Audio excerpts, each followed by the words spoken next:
थी।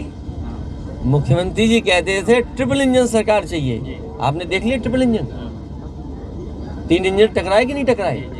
वही हालत उत्तर प्रदेश में है। ये सब इंजन एक दूसरे से टकरा रहे हैं। तो कन्नौज की घटना पे कल जो हुआ, कन्नौज की घटना तो ऐसे सांसद पुलिस को पीट रहे हैं। बताइए, ये है कानून व्यवस्था? पुलिस क्या बुलडोजर के पीछे छिपे जाके? अगर पुलिस के पीछे बीजेपी के लोग दौड़े तो बताओ, बुलडोजर के पीछे खड़ी होगी पुलिस? और याद कीजिए आप चंदौली का चुनाव, किन्नरों ने अगर अपने कपड़े न उतारे होते और पुलिस की लाठी अपने हाथ में न ली होती तो किन्नरों को इन्होंने चुनाव हरा दिया होता। लेकिन हम बधाई देंगे उन किन्नर समाज के लोगों को जिन्होंने लाठी ली हाथ में, कपड़े उतारे और बीजेपी के अधिकारियों को सबक सिखाया। सर, रेल दुर्घटना हुई है, इस पर आपकी क्या प्रतिक्रिया? देखिए, ये नेग्लिजेंस है और जिस सिक्योरिटी और जिस सेफ्टी की सरकार बात करती थी वो खोखली निकली। आप एक तरफ बुलेट ट्रेन, बड़ी बड़ी रफ्तार वाली ट्रेनें, और फिर जनता को ये बताते हैं कि जो नई ट्रेनें हैं या ट्रेनों को ऐसा सुरक्षित बनाने के लिए हमने कवच लगाया है, टेक्नोलॉजी का इस्तेमाल किया है कि अगर ट्रेन पास आ जाएगी तो ट्रेन में सिग्नल मिल जाएगा, ट्रेन ऑटोमेटिक रुक जाएगी। अरे भाई, ये कौन से सिग्नल लगाए थे? इसीलिए मैंने कहा ये बीजेपी के लोगों ने कवच नहीं लगाया ट्रेन में, इन्होंने कहीं ना कहीं कपट किया है भ्रष्टाचार का। कन्नौज में सर कोई कार्रवाई अभी हुई नहीं, मुकदमा दर्ज हुआ लेकिन कोई कार्रवाई। अब पूरा उत्तर प्रदेश देखना चाहता है बुलडोजर का रुख क्या होगा। और जो मुख्यमंत्री जी कहते हैं कि गुंडे बदमाश अपराधी, अब जब उनकी पार्टी में गुंडे बदमाश अपराधी होंगे, और ये पहली घटना नहीं है, इससे पहले तहसीलदार की भी पिटाई हुई थी वहाँ। इससे पहले जो नगर निकाय का चुनाव था, नगर पालिका में, लोगों को जो बूथ पर थे उन्हें पीट पीट करके भगाया था। और मुझे याद है चुनाव के जब हुआ था आपका 22 का चुनाव, यही सांसद सेंटर फोर्स को लेकर के डीएम के ऑफिस में घुस गया था। तो क्या उम्मीद करोगे आप? सर, 24 के चुनाव को लेकर मैं अभी जहां पर बैठा हूं, हमारे नावारासी अखिलेश यादव जी का स्थान है, उनका गांव है, पैतृक गांव है। उनके भाई के निधन पे हम लोग नहीं पहुंच पाए थे। हालांकि पार्टी के और लोग, सभी पार्टी के जिम्मेदार नेता, चाचा भी घर पर आए थे। हालचाल मैंने लिया था, लेकिन कुछ चीज़ें हमारे और आपके बस में नहीं होती।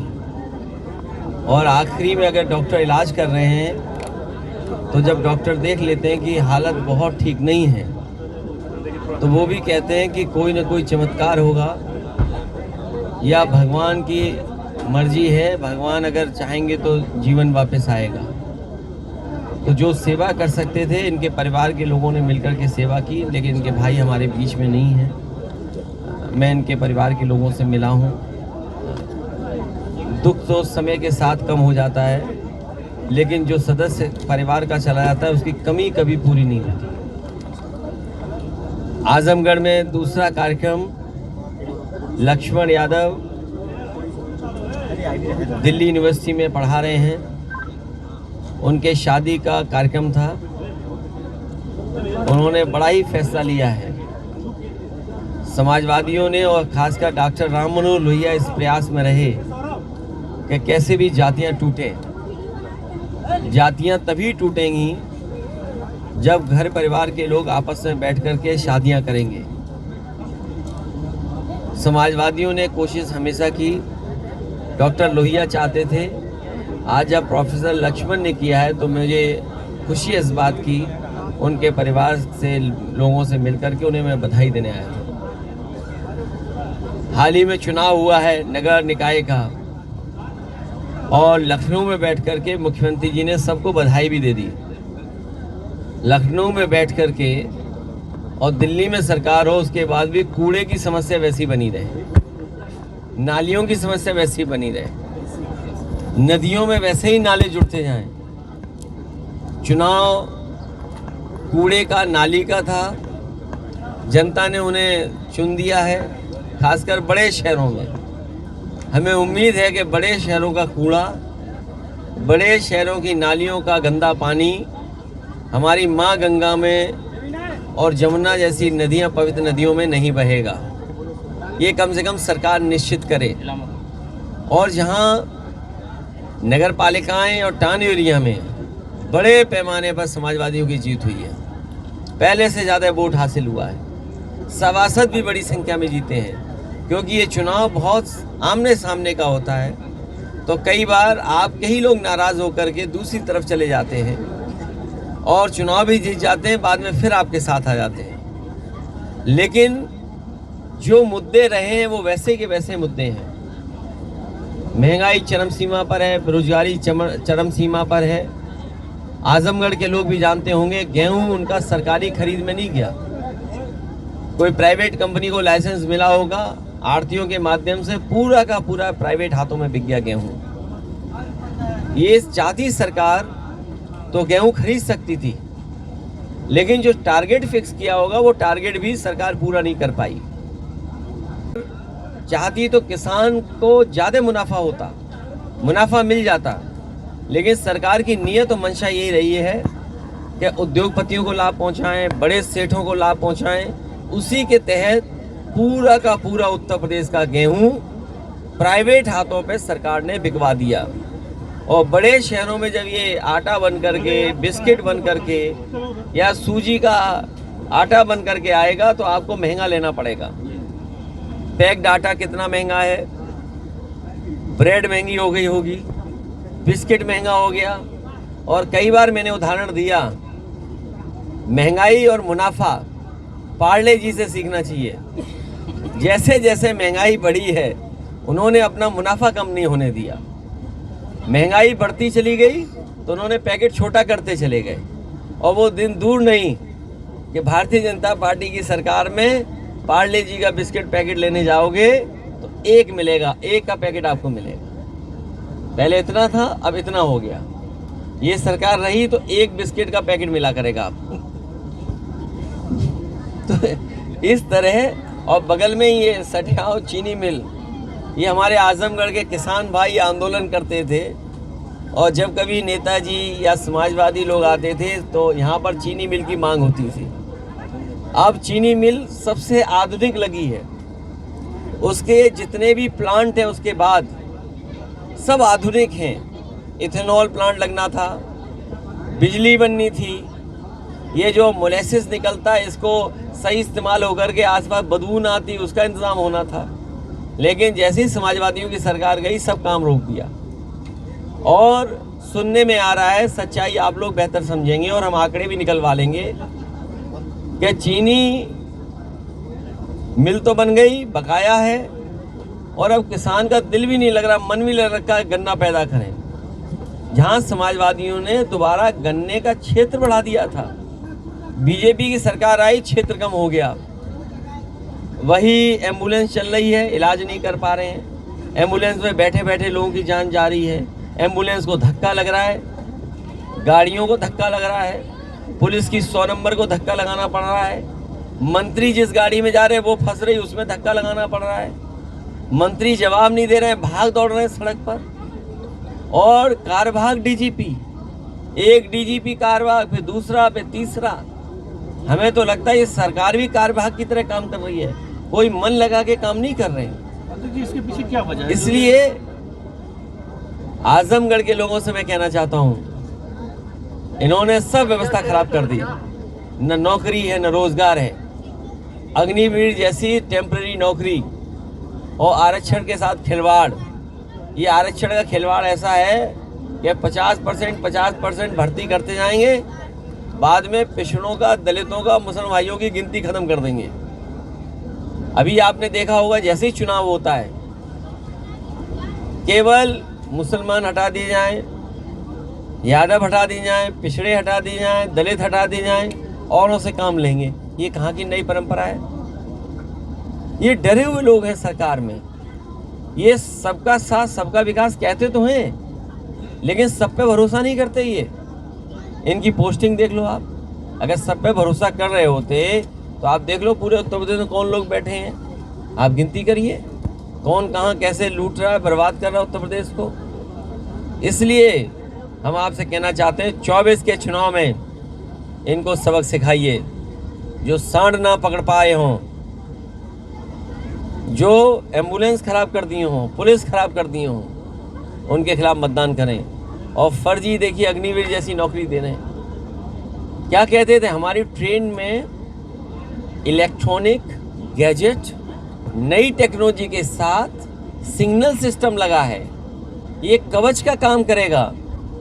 कहीं अगर ट्रेन आ जाएगी आगे से या पीछे से, ये कवच ट्रेन को और यात्रियों को सुरक्षित रखेगा। अभी आपने देखा बीजेपी के कवच की जगह जो कपट किया इन्होंने, 3-3 ट्रेन।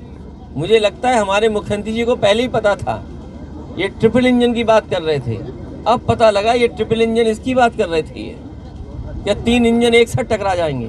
विश्व का सबसे बड़ा एक्सीडेंट। कर रहे हैं, लेकिन विपक्षी एकता को लेकर तमाम सवाल उठ रहे हैं। देखिए, विपक्ष की एकता ये जनता सबक सिखाएगी। ये जो जनता मन मनाए बैठी है, गेहूं का सवाल हो, खेती का सवाल हो, गरीबी का सवाल हो, अग्निवीर का सवाल हो, बेरोजगारी का सवाल हो, महंगाई का सवाल हो, आप हर दुकान पे देख के आइए सरसों का तेल क्या महंगा बिक रहा है। आजकल तो किसी दुकान पे आप चले जाना, जितने पकोड़े तले जा रहे होंगे, समोसे बनाए जा रहे होंगे या और चीज़ें बनाई जा रही होंगी, क्या हिसाब है वो तेल, क्या हिसाब है सोचिए आप। 200 रुपए के पार हो गया। तो ये महंगाई का जवाब इनके पास नहीं है। लेकिन राहुल गांधी जी तो कांग्रेस के लिए कह रहे हैं कि कांग्रेस के नेतृत्व में आना चाहिए सभी विपक्षियों को, इस तरीके की बात है। मुझे लगता है कि बंगाल की मुख्यमंत्री जी और इससे पहले नीतीश कुमार जी मुख्यमंत्री जी बिहार, और तेलंगाना के मुख्यमंत्री केसीआर साहब, इन सब से अलग अलग समय पे बात हुई है। और अगर आपको याद हो तो बिहार के मुख्यमंत्री जी ने यही स्टेटमेंट दिया था और यही राय बन रही है सभी दलों के बीच में कि जो दल जहां मजबूत है उसके नेतृत्व में चुनाव लड़ा जाए और उसी नेतृत्व को आगे कर करके और दलों को कैसे जोड़ा जा सकता है वो दिशा तय करेगा कि कौन कितनी सीटें जीतेगा। उस हिसाब से 12 जून को आप जा रहे हैं पटना में, वहाँ जैसे होगी तो अभी एसी की हवा खाने दो किसी लोगों को। आजमगढ़ में चौधरी जी से, जैन जी से चलेगा नहीं, जो हमारा गठबंधन है वो हमारा गठबंधन रहेगा, जैन जी से रहेगा। जैन जी से हमारा है। और अगर कोई दल आना चाहता है साथ तो ऑफर तो करे कि भाई हमारा ये प्रत्याशी है, इस क्षेत्र में हम लड़ना चाहते हैं। अरे कोई भी कुछ आ जाएगी, गठबंधन कर लें। अरे ये चुनाव कठिन चुनाव है, आप प्रत्याशी बताइए, सीट बताइए, तो हम पार्टी के लोग विचार कर सकते हैं। कांग्रेस अब से कोई हो सकता है, कांग्रेस से भी संभव है। नहीं, हमारे लिए मैंने आपसे कहा हमारे पास बहुत अनुभव है। हम कांग्रेस से भी गठबंधन कर चुके, बहुजन समाज पार्टी से भी गठबंधन कर चुके, और आप जिन लोगों का नाम लेते हैं उनसे भी गठबंधन, अभी हमारा गठबंधन चल ही रहा है। इसलिए समाजवादी पार्टी सोच समझ करके फैसला लेगी, और अगर कोई गठबंधन करना चाहता है तो ये तो बताए कि कौन सी सीट, कौन सा प्रत्याशी। आप पे प्रत्याशी ढूंढोगे सीट के बाद, ये थोड़ी होता है राजनीति में। संभावनाएं खुली हुई है गठबंधन की। हम कह रहे हैं जो हमारा गठबंधन रहा है और हमें अनुभव है गठबंधन करने का और गठबंधन चलाने का। जो आजमगढ़ मोदी जी हटेंगे ये श्योर है, आप लोग इसमें निश्चिंत हैं? मैं उससे बड़ी बात कह रहा हूँ कि हमारे नौजवान अगर रोजगार और नौकरी और अग्निवीर पक्की चाहते हैं तो बीजेपी को हटाएं। सर आजमगढ़ में जमीन तो आप, हाँ, मुझे भी बुलाया गया है तो मैं भी जा रहा हूँ उसमें। सर प्रदेश में कोई गठबंधन की नई रणनीति, जैसे ओम प्रकाश राजभर जी बीजेपी के पाले में चले गए, लगभग फाइनल हो गया वो वहाँ पर केवल एसी की गाड़ी में बैठने से ही असर हो गया उन पर। एसी की गाड़ी में बैठने से असर हो गया। आपने एसी गाड़ी और वो तो गाड़ी का नंबर भी पता होगा आपको। अध्यक्ष जी तो ये बहुत अनुभव मिला है हम लोगों को गठबंधन का।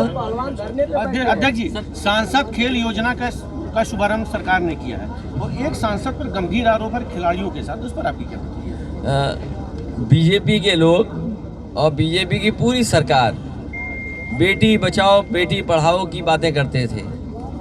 आज जब बेटियां और पहलवान धरने पे बैठी हैं तो इनका नारा कहाँ है ये बताए सरकार। इनका नारा केवल इसलिए था कि नारियों से, बेटियों से वोट ले लिया जाए। वोट ले लिया, सरकार बन गई, उसके बाद सबसे ज़्यादा नारियों को, बेटियों को ही अपमानित कर रहे हैं। सरकार को सामने आकर के बेटी बचाओ के नारे को ज़मीनी हकीकत में बदलना होगा। आज आजमगढ़ के सांसद ने इस पर ये कहा है कि ये तो सब जुडिश मामला है, न्यायालय जब न्यायालय का निर्णय आएगा उसके बाद कार्रवाई की जाएगी। तो क्या इसको किस नजरिए से? देखिए मेरे पत्रकार साथियों, बीजेपी को 100 खून माफ है।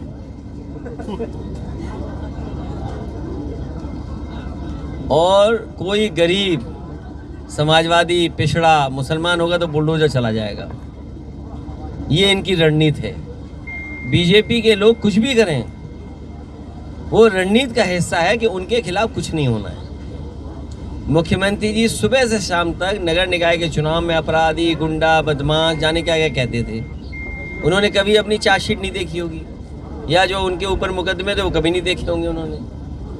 ये सवाल तो बीजेपी को जवाब देना चाहिए।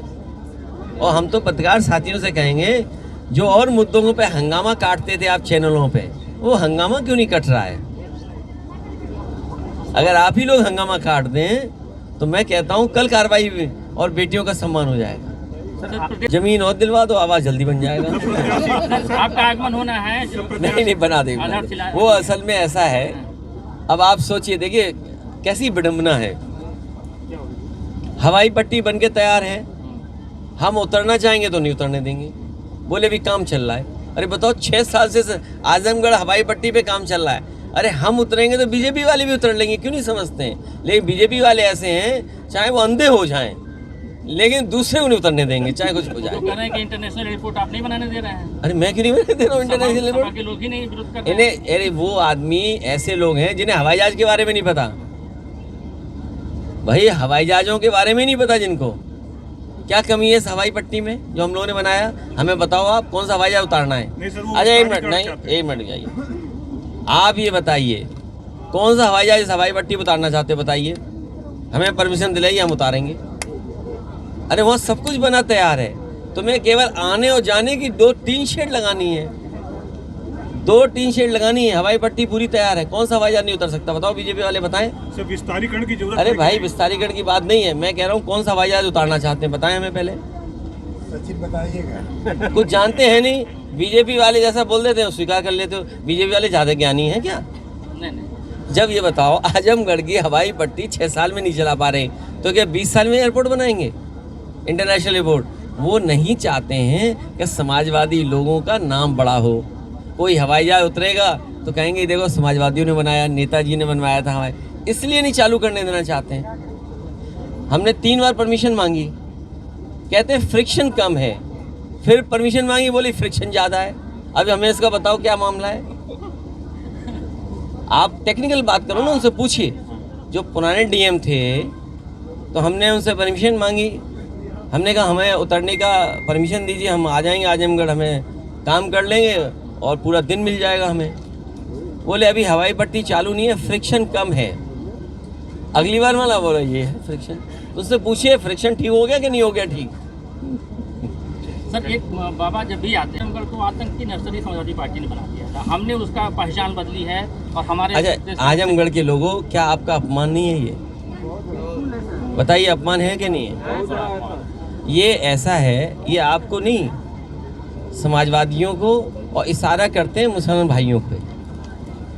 ये हमारी संस्कृति मिली जुली है, यहाँ हम मिल कर के रहे हैं, हमारी परंपराएं एक दूसरे से मिली हुई जुड़ी हुई हैं। ये केवल नफरत की राजनीति कर रहे हैं। ये बताइए मुख्यमंत्री जी जब अगली बार आएँ, हालांकि उन्होंने अपने जीवन में कभी साड़ी खरीदी नहीं खरीदी मैं नहीं जानता, आज क्यों रहे भाई, सच बात बोल रहा हूँ। अच्छा ये बताइए, यहाँ पे मैंने बुनकर भाइयों के लिए कि बुनकर भाई हमारी मुबारकपुर के लोग साड़ी बनाएंगे और साड़ी बेच सकेंगे, यहाँ पर साड़ी बेच सकेंगे यहाँ पे। ये कितनी अच्छी बनाई बताइए। अरे रुक जा भाई, रुक जा थोड़ी देर। जो मुबारकपुर में साड़ी का बनाया था केंद्र, विपणन केंद्र, कितनी दुकानें हैं सोचो।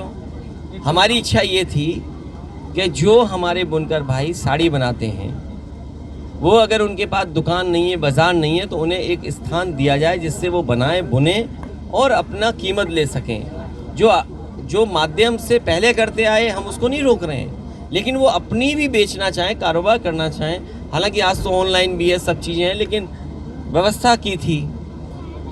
न केवल मुबारकपुर में, भदोई में कारपेट बाज़ार बनाया एक्सपोर्ट के लिए, लखनऊ में शामी अवध बनाया, नोएडा में सबसे कीमती ज़मीन दी बुनकर भाइयों को, बुनकर बाजार बनाया। तो इसीलिए बनाया कि इनकी मदद हो। बिजली सस्ती वो छीन ली। तो इसीलिए मैंने कहा कि मुख्यमंत्री जी को साड़ी वगैरह के कारोबार से कोई लेना देना नहीं है। बुनकर भाइयों की समस्या का समाधान क्या हो उसके लेना देना नहीं है उनको। उन्हें तो बस नर्सरी याद आती है और वो अपने आप को भूल जाते हैं कि उन पे क्या के मुकदमे थे।